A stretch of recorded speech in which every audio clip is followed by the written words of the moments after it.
Hey guys, আমি doctor Alok বিশ্বাস, residential Debagram কাটামোড়। আজকেও একটা নতুন ভিডিও কন্টেন্ট নিয়ে আপনাদের সঙ্গে আলোচনা করতে চলেছি। হ্যাঁ বন্ধু, আজকে আমি আপনাদের সঙ্গে ওরাল থ্রাশের উপরে আলোচনা করব।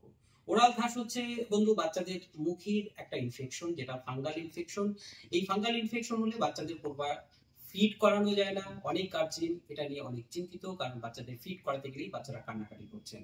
আপনারা সাথে থাকুন, সঙ্গে থাকুন। আমি ইমেজের মাধ্যমে দেখানোর চেষ্টা করছি ওরাল থ্রাশটা কি।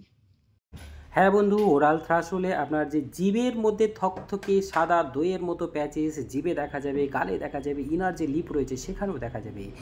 এর কারণটা হচ্ছে ক্যানিডিয়াস অ্যালবিকান্স গাইস। হ্যাঁ বন্ধু, ক্যানিডিয়াস অ্যালবিকান্সের কারণেই ওরাল থ্রাশ বেসিক্যালি হয়ে থাকে। ইমপ্রপার অ্যান্টিবায়োটিক ডোজের কারণেও, আপনার নর্মাল যে মুখের যে ফ্লোরা রয়েছে সেটার ব্যালেন্স নষ্ট হওয়ার কারণেও ওরাল থ্রাশ হতে পারে।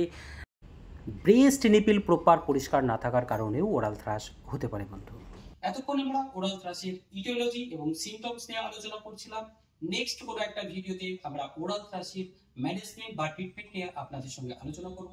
সাথে থাকুন, শুনতে থাকুন এবং ভিডিওটা লাইক, কমেন্ট এবং শেয়ার করতে থাকুন।